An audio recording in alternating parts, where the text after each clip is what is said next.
Un meurtre sur commande. Un brutal assassinat. Un quartier dans la confusion la plus totale. Pour le service de police de New York et le FBI, la ville de New York est le théâtre d'un combat sans fin. L'ennemi, les puissants narcotrafiquants qui ne s'arrêteront devant rien pour protéger leur commerce.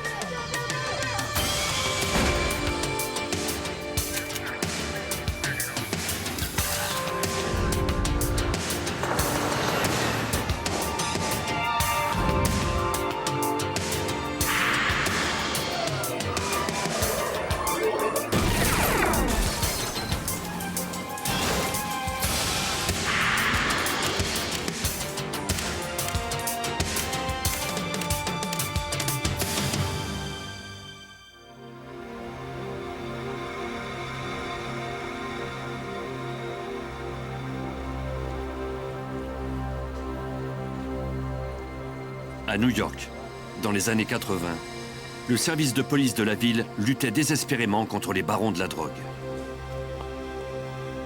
Le sergent détective Mike McGuinness faisait partie de la section des narcotiques du secteur du Queens. Plusieurs organisations criminelles faisaient le commerce de cocaïne et d'héroïne dans le sud-est du Queens. L'une d'elles était menée par Lorenzo Fat Cat Nichols.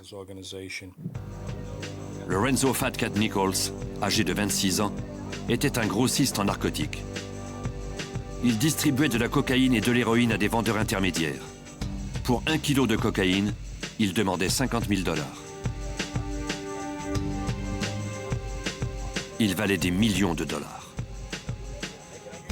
Nichols protégeait ses opérations en s'entourant d'un groupe très sûr, la plupart de ses complices étant des proches parents.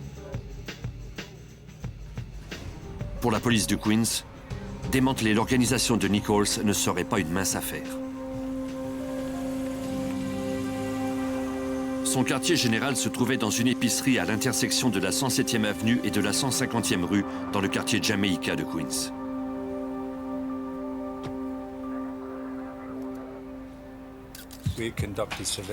On avait mené des opérations de surveillance à cet endroit et parlé à plusieurs informateurs. On avait aussi acheté de la drogue et fait des arrestations grâce à des agents en civil. Le problème était permanent dans ce secteur.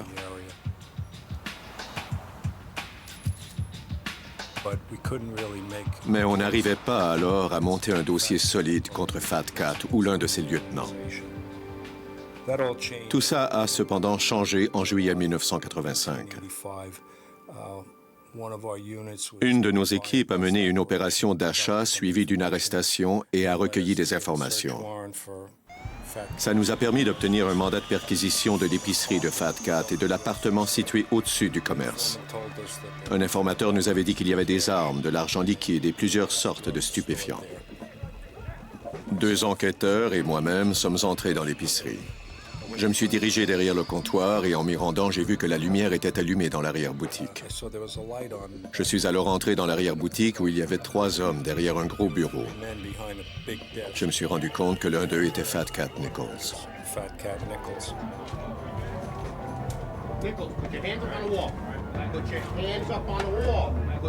Les policiers ordonnèrent aux hommes de mettre leurs mains sur le mur. Nichols se pencha alors comme s'il allait prendre quelque chose. Sur un fauteuil, sous une serviette, les policiers trouvèrent une arme automatique chargée et un revolver.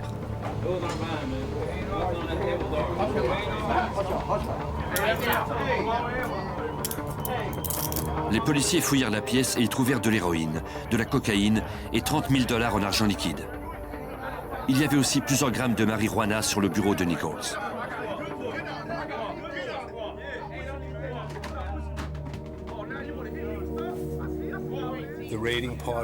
L'équipe qui est allée perquisitionner l'appartement à l'étage a trouvé 150 000 $ en argent liquide dans des cartons. Il y avait des centaines, voire des milliers de sachets en papier d'aluminium de cocaïne comme ceux que l'on trouve sur le marché noir. Des sachets de papier de cristal contenant de l'héroïne et d'autres armes. Nichols fut arrêté pour possession d'armes et de stupéfiants. 24 heures plus tard, Il fut remis en liberté après avoir payé sa caution de 70 000 $. Au moment de son arrestation, Nichols était déjà en liberté conditionnelle. Il alla rencontrer son agent de probation pour lui demander si son arrestation violait les termes de sa libération. Il déclara à son agent, Brian Rooney, qu'il n'était entré dans l'épicerie que pour y acheter un sandwich.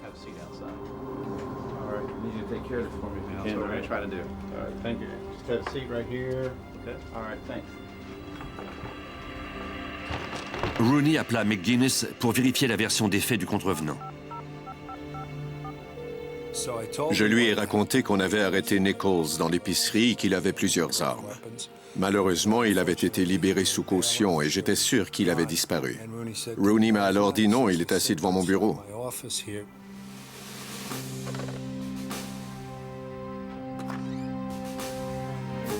Rooney arrêta Nichols pour violation des conditions de sa libération.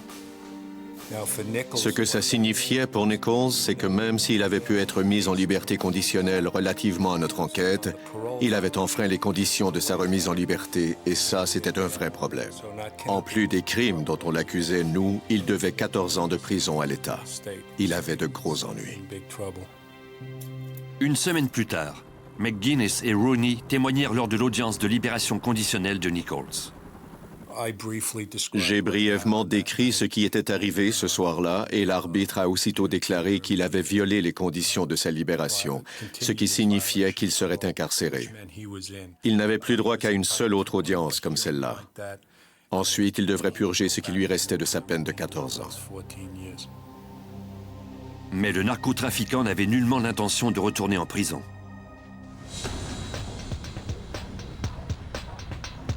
Deux mois après l'audience, l'agent de probation de Nichols, Brian Rooney, reconduisit une de ses collègues à la maison.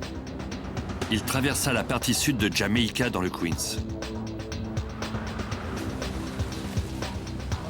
Il savait que ce secteur du Queens était dangereux.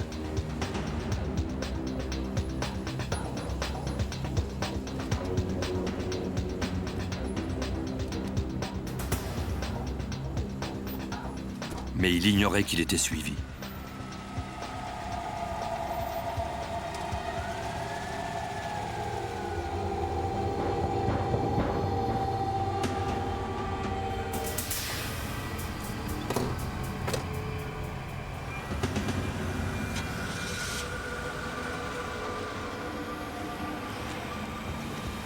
Bientôt, une voiture arriva à sa hauteur.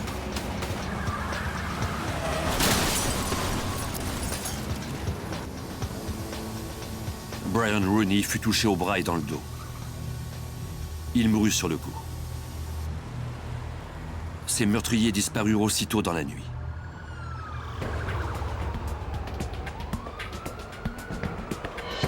Les policiers arrivèrent rapidement, mais ils ne pouvaient que constater le décès.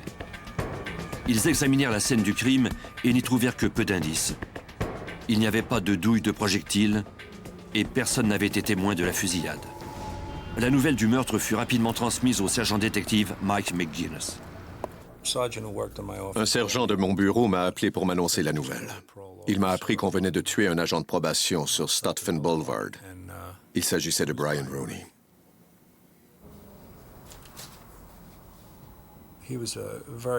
C'était un type bien et un bon agent de probation. Il avait à la fois des qualités de travailleur social et de policier, ce qui est nécessaire pour être un bon agent de probation.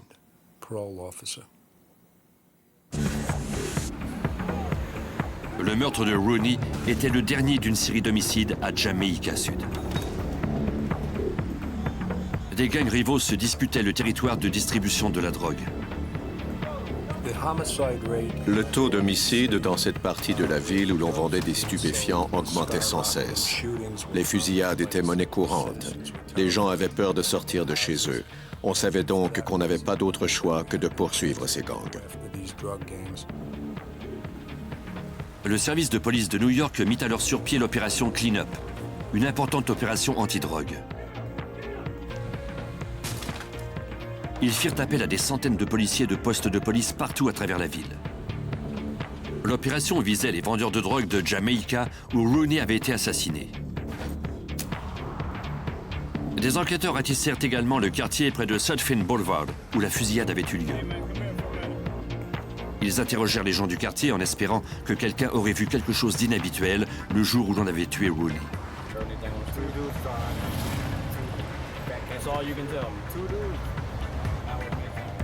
La police apprit que 2 hommes reliés à Lorenzo Fat Cat Nichols avaient été aperçus dans le secteur. Harold Mason et Perry Bellamy. Nichols avait un motif solide pour tuer Rooney. Je crois que Nichols pensait que si Rooney ne lui barrait plus la route, il pourrait recouvrer la liberté. J'ignore pourquoi il pensait ça, mais c'est ce qu'il pensait. À titre d'enquêteur ayant arrêté Nichols, McGuinness savait qu'il pouvait être la prochaine cible sur la liste. Je regardais toujours derrière moi. J'étais prudent. Je ne me suis jamais empêché de faire ce que j'avais à faire, cependant. Mais que ce type ait pensé que s'il tuait cet agent, il pourrait être remis en liberté, c'était vraiment inhabituel. Et je crois que les gens des forces de l'ordre ainsi que la population en général trouvaient la situation très préoccupante.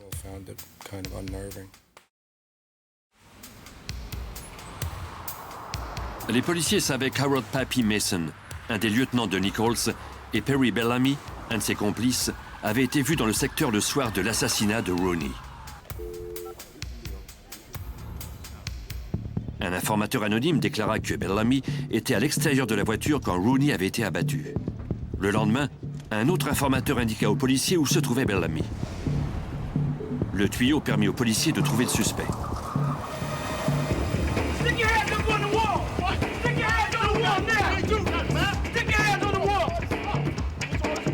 Bellamy fut arrêté dans une rue de son quartier et conduit au poste de police pour y être interrogé.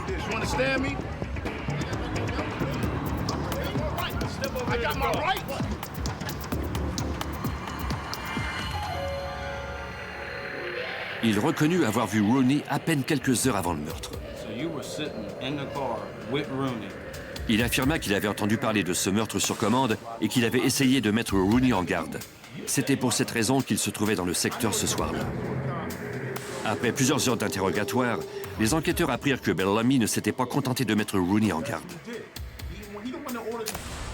Bellamy déclara qu'il se trouvait dans la voiture de Rooney le soir où il avait été tué. Il ajouta que c'était Harold Mason qui avait tiré sur l'agent de probation. Bellamy était derrière les barreaux quelques semaines avant le meurtre. Il prétendait avoir entendu Nichols déclarer à un autre détenu que son agent de probation allait y passer. Les autorités inculpèrent Bellamy de complicité pour le meurtre de l'agent Rooney. Par la suite, les enquêteurs se mirent à la recherche d'Harold Pappy Mason. What's up, officer? What's your name? Mason. Stick your hands up against the wall, Bubba. Officer, I don't stick your hands on the wall. Give me a few minutes. All right? And I got somewhere to be, man. I don't have my permit on me. It's at the house. Dans une des bottes du suspect, ils trouvèrent un pistolet Derringer de calibre 22 chargé. Mason fut accusé de meurtre et de possession illégale d'armes à feu. Les enquêteurs avaient mis les complices derrière les barreaux, mais ils ne pouvaient pas prouver que Fat Cat Nichols avait ordonné à Mason et à Bellamy d'abattre son agent de probation. Pendant que les autorités essayaient de se constituer un dossier contre Nichols, qui était toujours en prison, son organisation continuait de prendre de l'ampleur. En 1987, la situation dégénéra encore. Une nouvelle drogue venait de faire son apparition. Le crack a pris la population d'assaut. Je n'avais jamais rien vu de tel. L'agent spécial David Higgins travaillait alors pour l'escouade antidrogue de la police de New York. La préparation de crack ne requiert qu'une petite quantité de cocaïne que l'on combine à d'autres ingrédients, ce qui fait qu'on n'en utilise que très peu. Ainsi, les vendeurs qui touchaient 100 $ pour 1 gramme pouvaient désormais toucher 1000 $ avec la même quantité.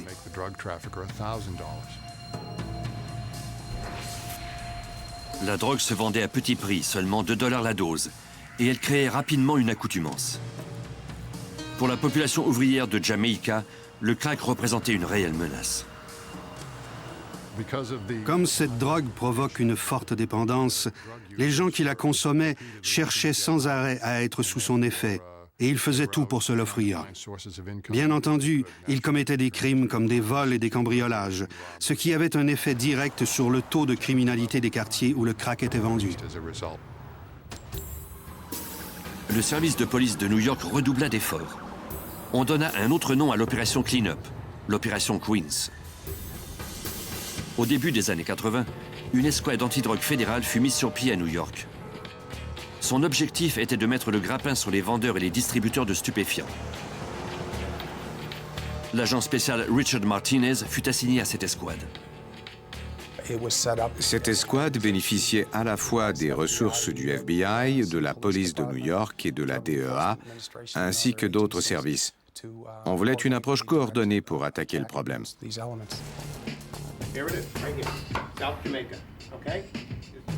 L'escouade était divisée en plusieurs unités et chacune de ces unités avait sa propre mission. Notre mission à nous visait les revendeurs de cocaïne, d'héroïne et de crack qui sévissaient en ville. L'escouade enquêtait sur plusieurs gangs de narcotrafiquants de Jamaïque. On croyait que la meilleure chose à faire pour les citoyens de ce secteur, c'était de consacrer le plus de ressources possible à l'unité qui pourchassait ces types. Le plus de ressources possible. La vente de stupéfiants à Jamaïque dans le Queens était une entreprise lucrative. Et plus les profits étaient élevés, plus la compétition était féroce et entraînait de la violence. Près de la moitié des crimes graves commis à New York étaient reliés à la vente de crack. En octobre 1987, la répartitrice d'une entreprise de taxi fut assassinée pour avoir témoigné en cour après avoir assisté à une fusillade. Un mois plus tard, un immigrant originaire de Guyane se plaignit à la police des types qui vendaient du crack dans sa rue.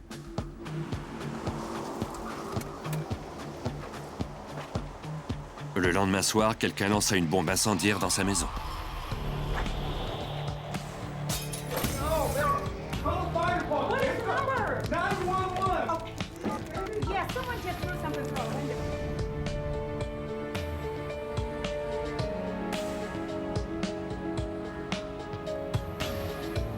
Les agents de police du poste 103 de Jamaïque Sud furent assignés à la protection du témoin et de sa famille, mais les menaces continuèrent. Thomas Godbolt, un membre du gang de Lorenzo Fat Cat Nichols, s'approcha du témoin dans la rue. Il lui dit qu'il lui donnait 3 semaines pour quitter le quartier, sans quoi toute sa famille mourrait.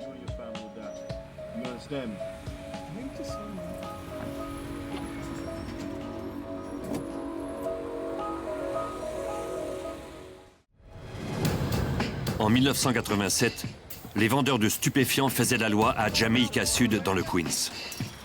Les citoyens qui avaient le courage de s'opposer ouvertement à eux étaient intimidés quand ils n'étaient pas tués.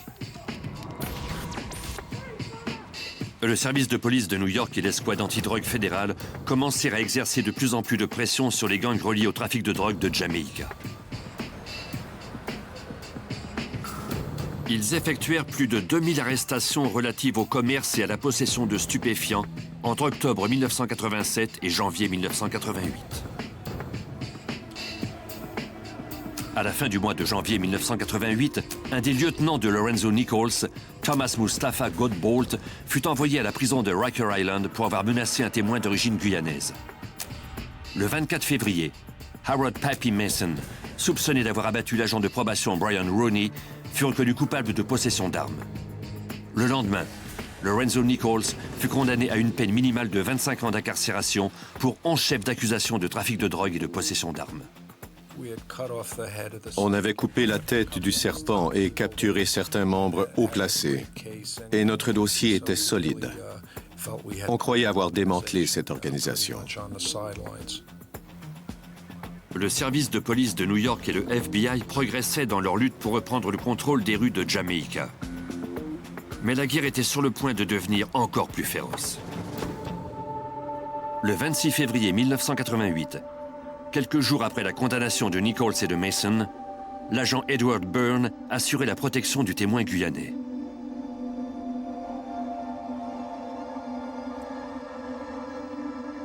Même si l'homme qui avait menacé sa famille était derrière les barreaux, il recevait encore des menaces.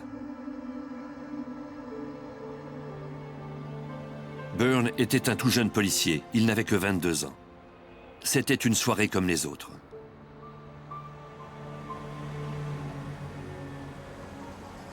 À 3 heures du matin, une voiture passa à côté de celle de l'agent Byrne. Il y avait 4 hommes à bord. La berline poursuivit son chemin, tourna à l'intersection, puis disparut.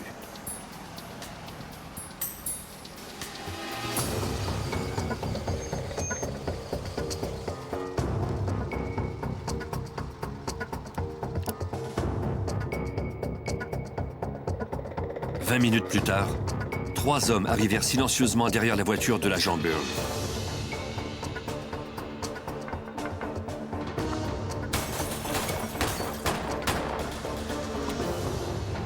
Le témoin entendit des coups de feu.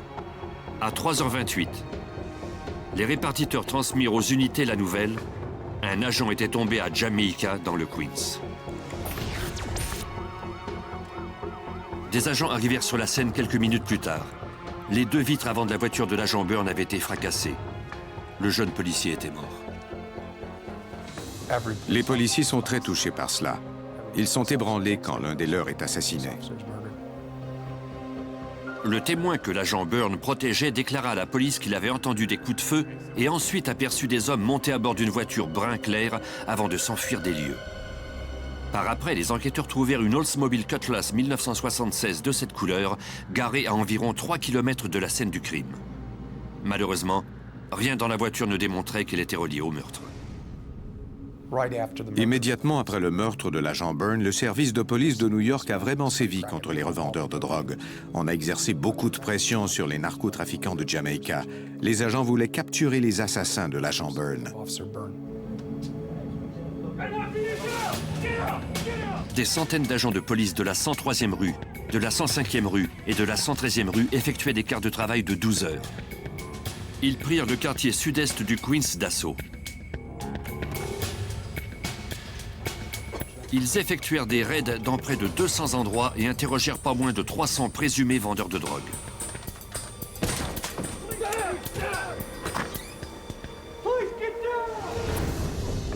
Les policiers croyaient que Lorenzo Nichols avait commandé le meurtre de son agent de probation depuis la prison. Et l'homme qui avait menacé le témoin que protégeait l'agent Byrne avait des liens avec l'organisation de Nichols. Nichols était assurément un suspect dans cette affaire. Au moment du meurtre de l'agent Byrne, plusieurs membres de l'escouade du FBI enquêtaient sur un narcotrafiquant du Queens qui avait des liens avec le gang de Nichols. On a simplement modifié l'angle de notre enquête. On s'est mis à examiner le gang de Smith qui faisait affaire avec plusieurs personnes associées à Nichols. On y est ensuite allé à plein gaz. On obtenait des informations sur l'organisation de Nichols parce que nos informations nous provenaient des mêmes taupes que celles de l'organisation de Smith. On a ciblé des membres du gang qui étaient toujours en liberté et qui poursuivaient les opérations de l'organisation. 3 jours après le meurtre, un informateur anonyme déclara qu'il savait qui avait tué le policier. Un enquêteur le convainquit de venir le rencontrer. L'homme déclara à la police que le meurtrier était un certain Todd Scott. Les agents connaissaient déjà Scott. Il était soupçonné d'avoir tué une prostituée. Les enquêteurs se mirent à sa recherche. À l'appartement d'un de ses proches, ils trouvèrent quelqu'un qui était prêt à parler. Celui-ci déclara aux enquêteurs qu'il connaissait les hommes qui avaient commis l'assassinat. Il était présent lorsque ce meurtre avait été planifié et il savait qui l'avait commandé. Le 24 février, seulement quelques heures après sa condamnation pour port d'armes illégales, Howard Mason avait appelé l'un de ses revendeurs, Philip Copeland, depuis un téléphone public de la prison de Rikers Island. Le lendemain, Copeland avait rencontré les membres Todd Scott, David McClary et Scott Cobb dans un appartement à 10 pâtés de maison de la scène du crime.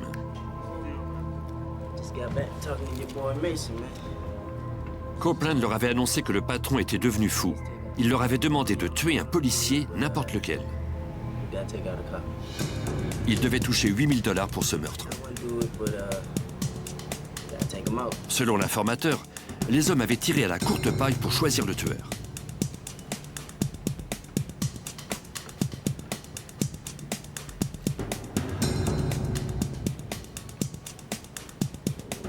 Todd Scott qui appuierait sur la détente. Y'all got it. What you gonna do? That's what's up. That's what I like to hear. Le destin de l'agent de police était scellé. Le lendemain matin, Scott revint à l'appartement en se vantant de ce qu'il avait fait. Ils ne touchèrent que quelques centaines de dollars des 8000 qui avaient été promis. Ce type m'a raconté comment s'était déroulé le meurtre et qui ils avaient choisi comme cible. Ils ne visaient pas l'agent Byrne personnellement. Ils avaient simplement choisi de tuer le policier qui protégeait la maison du témoin. C'était ça leur cible. Howard Mason voulait par ce meurtre envoyer un message clair aux autorités.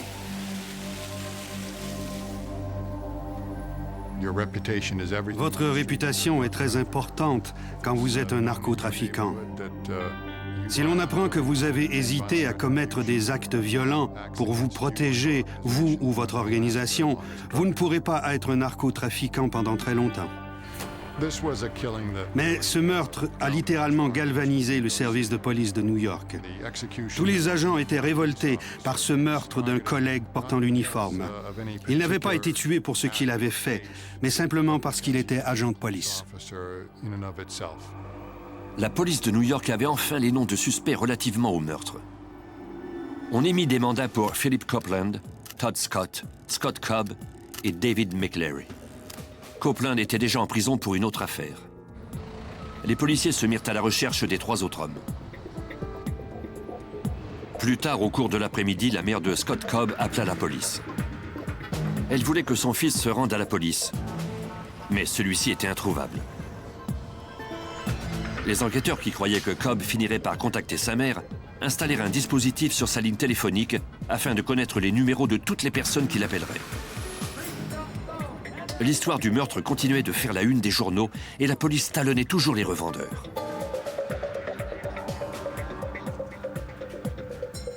Peu de temps après, un important témoin se manifesta. Une jeune femme déclara aux enquêteurs qu'elle avait assisté au meurtre de l'agent Byrne. Elle marchait dans la rue quand elle avait entendu un coup de feu et aperçu des hommes tout autour d'une voiture de patrouille. Elle s'était cachée derrière un véhicule jusqu'au départ des hommes. Elle ne croyait pas qu'il l'avait vu.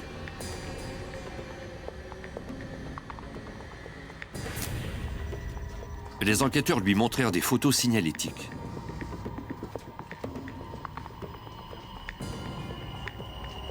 Elle confirma que Todd Scott était l'homme qu'elle avait vu devant la vitre du côté du passager de la voiture de patrouille.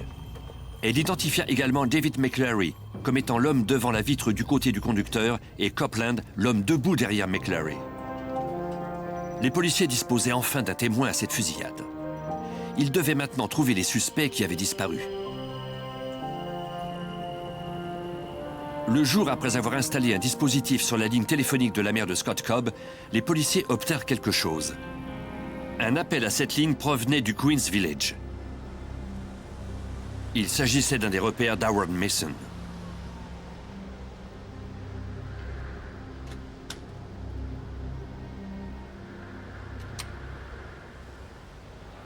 Le 3 mars, moins d'une semaine après le meurtre de Byrne, les enquêteurs aperçurent Scott Cobb. Hey, man.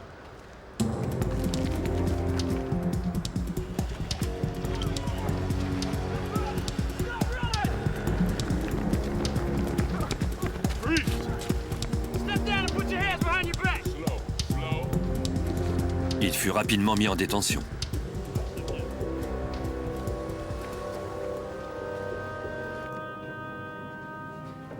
Les policiers fouillèrent ensuite le repère. Dans le sous-sol, ils trouvèrent Todd Scott.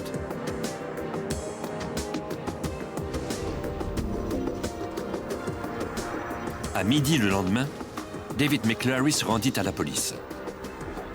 Sa mère l'accompagnait. Des 4 hommes accusés de la mort de Byrne, McLary était le seul n'ayant aucun dossier criminel. La version des faits de Todd Scott et de David McLary était contradictoire, chacun accusant l'autre d'avoir appuyé sur la détente.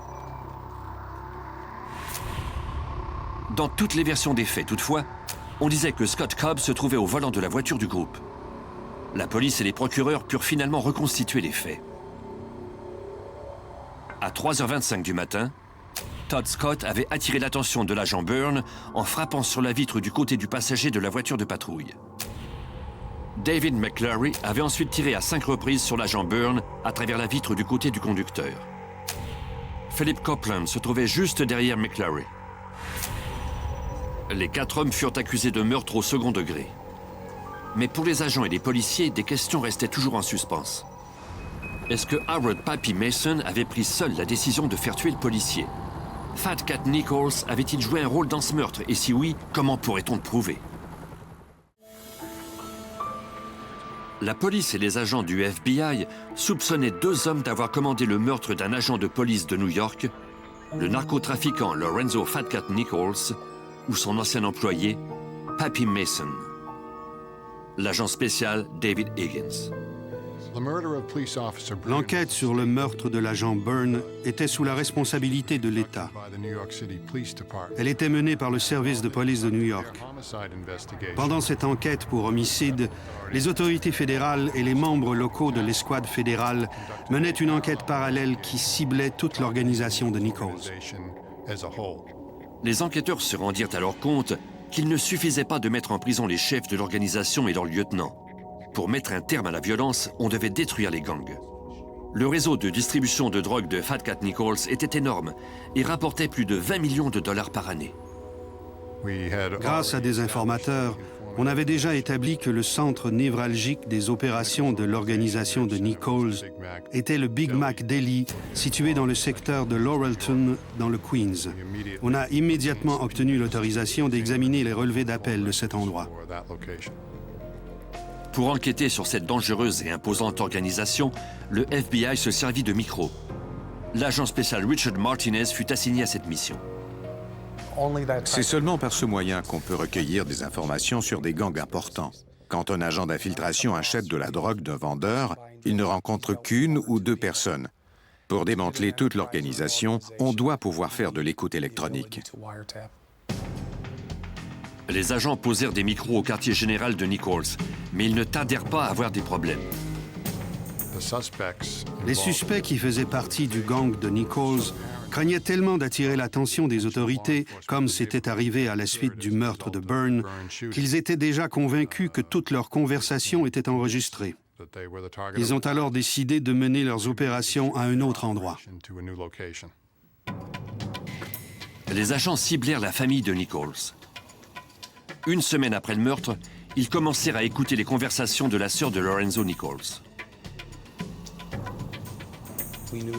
On savait que plusieurs vendeurs intermédiaires transigeaient avec elle. C'était donc une bonne idée de poser un micro sur sa ligne. Elle parlait fréquemment à Lorenzo Nichols ainsi qu'à une dizaine de distributeurs intermédiaires pour qui elle préparait des commandes. Elle transmettait souvent leurs commentaires à Lorenzo Nichols.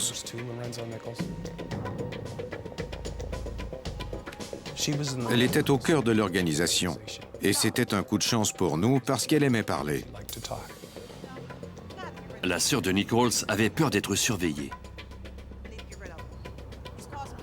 Elle disait que sa ligne était sur écoute et demandait à ses interlocuteurs de ne rien dire, mais souvent, c'était elle qui parlait.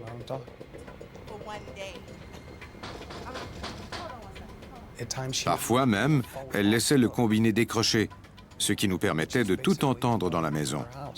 Et l'on pouvait l'entendre parler avec ces types quand ils venaient s'approvisionner.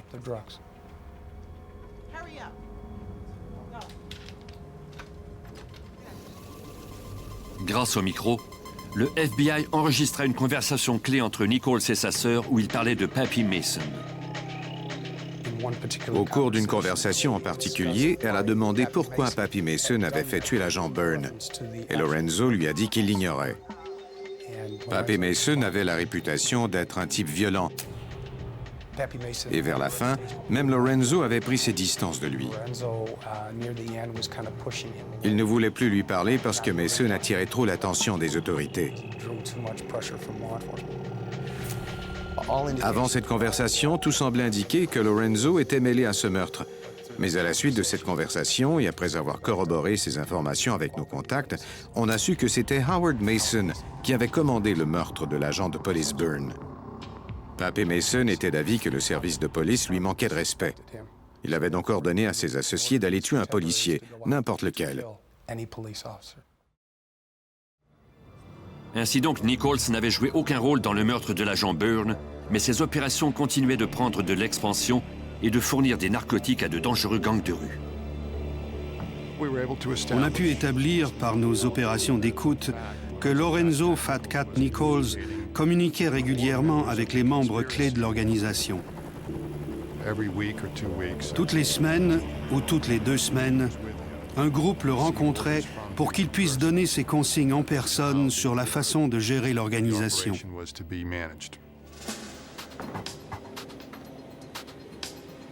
Les agents posèrent des micros dans la salle de visite de la prison de Rikers Island. Ils tentèrent ensuite d'écouter les échanges de Lorenzo Nichols avec ses lieutenants.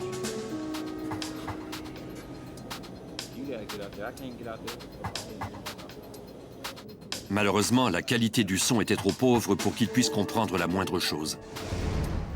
Les agents et la police continuèrent néanmoins à consolider leur dossier. On a su comment ils distribuaient la drogue et comment ils la préparaient. On a pu identifier certains de leurs fournisseurs et savoir qui communiquait avec qui et comment ils s'y prenaient.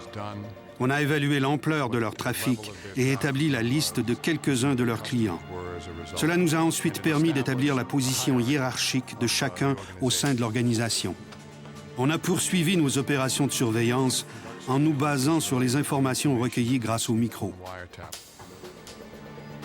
Mais les opérations de surveillance étaient ardues. Les vendeurs de drogue les plus prospères sont rusés et ils savent comment déjouer les autorités qui tentent de recueillir des informations. Les narcotrafiquants ont des techniques de contre-surveillance. Ils paient littéralement des gens dans la rue pour qu'ils surveillent les policiers dans un secteur en particulier. Quand les agents eurent recueilli suffisamment d'informations grâce au micro, ils procédèrent à des arrestations. Quand, par exemple, on interceptait un appel dans lequel il parlait d'une transaction ou du transport de stupéfiants d'un endroit à un autre, je disais aux enquêteurs qui travaillaient sur l'affaire de passer à l'action. Après 5 longs mois, les agents rencontrèrent le procureur. Il était temps de faire inculper des suspects, d'obtenir la coopération d'autres personnes et de faire des perquisitions pour trouver les armes et la drogue et confirmer ce qu'on avait entendu lors des conversations. Martinez croyait qu'ils avaient un motif raisonnable pour obtenir des mandats de perquisition et d'arrêt. Il faut attendre le moment approprié pour passer aux actes. Et c'est ce qu'on a fait en août. Le procureur était d'accord.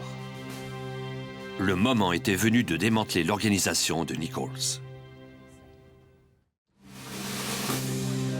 Après 5 mois d'enquête, l'agent spécial Richard Martinez planifiait une opération d'arrestation complexe et risquée. Son but était le démantèlement complet de l'organisation de trafic de drogue de Nichols. Le jury avait besoin de 3 choses pour en arriver à un verdict de culpabilité formel. Numéro 1, il devait entendre le témoignage de quelqu'un de l'intérieur, d'un informateur. Deuxièmement, à titre d'enquêteur, je devais fournir des enregistrements des prévenus qui montraient les activités quotidiennes de l'organisation. Et finalement, on devait présenter des preuves matérielles. Lors de l'opération, on allait procéder à des arrestations dans 20 endroits différents. Les agents croyaient que les mandats de perquisition leur permettraient de trouver des preuves matérielles, des armes à feu, des stupéfiants et de l'argent. Ils devaient également arrêter 38 suspects. Ils espéraient que certains d'entre eux collaboreraient avec les autorités. Quand le jury écoute un collaborateur ainsi que les conversations qui ont été interceptées ou enregistrées sciemment par lui et que les preuves corroborent ce qu'il dit, il ne peut en arriver qu'à un verdict. Le prévenu est coupable. Les agents préparèrent des affidavits et coordonnèrent les quelques 400 corps policiers nécessaires à l'exécution de l'opération. Toutes les personnes qui y participaient connaissaient les risques qu'elles couraient. Il y a toujours des dangers lorsqu'on exécute des mandats de perquisition et des mandats d'arrêt. On ne sait jamais comment ces types vont réagir. On doit être bien armé et assez nombreux pour réduire au maximum le risque de violence. Le 11 août 1988, les affidavits avaient été préparés. Les mandats de perquisition et d'arrêt étaient émis et les équipes d'arrestation étaient prêtes. Tout était en place. Chacun sait ce qu'il a à faire, qui il va arrêter et où il doit aller. Le temps était venu de procéder aux arrestations. Plusieurs des endroits ciblés étaient très dangereux. Dans 3 de ces endroits, on a déployé des unités SWAT parce qu'il y avait un risque de violence.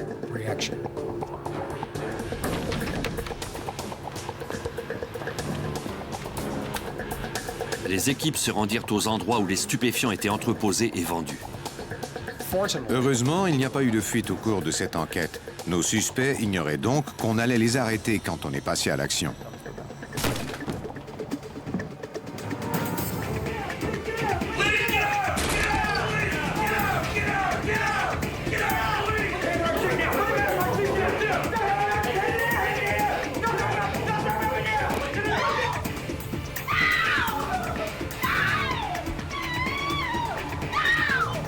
La sœur de Nichols fut surprise par une équipe d'arrestation. Elle réagit avec colère. C'était une enquête assez unique, en ce sens que les mères de plusieurs suspects étaient impliqués. Il y avait la mère de Lorenzo Nichols, par exemple, de même que celle d'Howard Mason. Cette dernière a été arrêtée parce qu'on a trouvé chez elle 1 kilo de crack et un pistolet.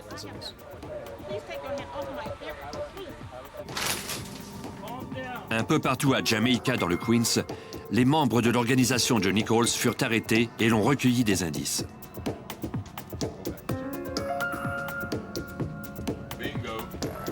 Lors de l'exécution des mandats de perquisition, on a trouvé des armes à feu et une importante quantité de matériel d'emballage et de crack.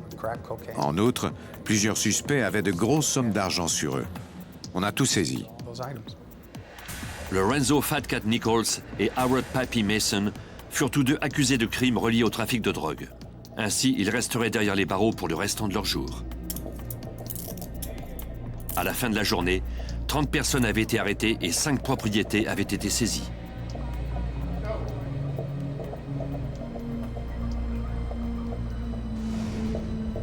La sœur de Nichols et d'autres membres clés de l'organisation décidèrent de collaborer avec la justice. La violente organisation de trafic de stupéfiants qui valait plusieurs millions de dollars fut démantelée. Pour Lorenzo Nichols, c'est le meurtre de l'agent Edward Byrne, un meurtre dans lequel il n'a pourtant joué aucun rôle, qui a provoqué la chute de son empire. Lors de cette enquête, on a démantelé le gang de Lorenzo Nichols. Celui-ci a été inculpé et il a comparu en cour. Tous les membres de l'organisation ont été accusés et sont allés en prison.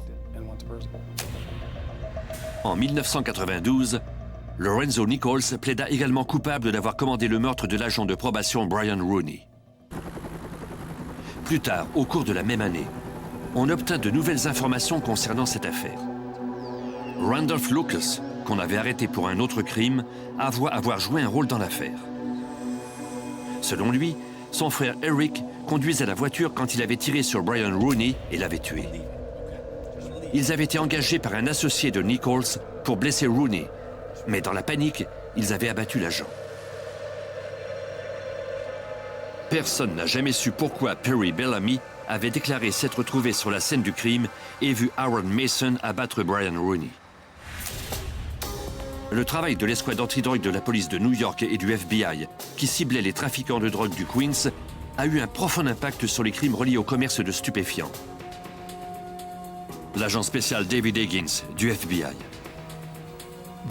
L'escouade anti-drogue de New York a fini par envoyer un message aux trafiquants de la rue. Le crime ne paie pas. Si vous vous livrez au trafic de drogue à New York, vous devrez ultimement affronter la justice dans une cour fédérale. Je crois que ce message s'est répandu dans les rues de New York et dans celles d'autres villes importantes parce que le taux de crimes violents a diminué de façon significative dans les années 90. Et je crois que c'est arrivé grâce à toutes ces poursuites et à leur heureuse conclusion. On a mis le nom de Brian Roney sur un monument funéraire dédié aux agents de probation tués dans l'exercice de leurs fonctions. Quant à l'agent Edward Byrne, on a créé une fondation à son nom. Leur mort a permis de démanteler une violente organisation qui menaçait un quartier que les policiers avaient juré de protéger.